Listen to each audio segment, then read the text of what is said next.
ওপার বাংলায় যে নৈরাজ্য চলছে, যে হিন্দু নিধন চলছে, সেই নৈরাজ্যের প্রতিবাদের ঢেউ এপার বাংলায় দেখা যাচ্ছে। যে ছবি আপনারা দেখতে পাচ্ছেন, একেবারে নিজাম প্যালেস থেকে শুরু হয়েছে প্রতিবাদ মিছিল, যে মিছিল গিয়ে পৌঁছবে বাংলাদেশ ডেপুটি হাইকমিশন পর্যন্ত। দীপু দাসের হত্যার বদলা চায় এই প্ল্যাকার্ড তুলে এই মিছিল বেরিয়েছে, যার নেতৃত্বে রয়েছেন বিরোধী দলনেতা শুভেন্দু অধিকারী।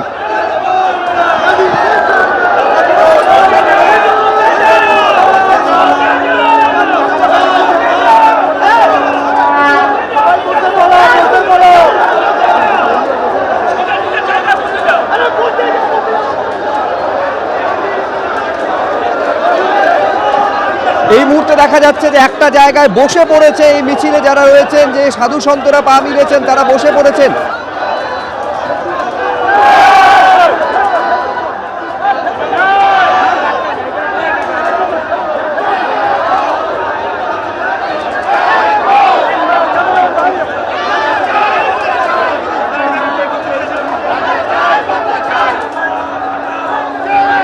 পরিষ্কার স্লোগান তোলা হচ্ছে, বদলা চাই। দেখতে পাচ্ছেন মোহাম্মদ ইউনূসের ছবি, তার বিরুদ্ধেও ধিক্কার।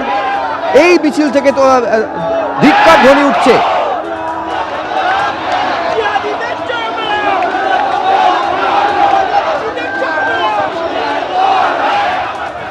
বাংলাদেশে হিন্দু যুবক দীপু দাসকে জীবন্ত পুড়িয়ে হত্যাকাণ্ডের প্রতিবাদে পথে শুভেন্দু অধিকারী। একেবারে যারা সনাতনী রয়েছেন, সাধু সন্তরা রয়েছেন, তাদের মিছিলে শুভেন্দু অধিকারী কি বলছেন দেখবো। ওপারে যা করছে উনিও এপারে তাই করছেন। তাই আমাদের আজকে ডেপুটি হাই কমিশনের অফিসের সামনে হাজার হাজার আমি এখান থেকে সমগ্র হিন্দু সমাজকে আবেদন করব যে আগামী 24 তারিখে আপনারা প্রত্যেকে অবরোধ করবেন।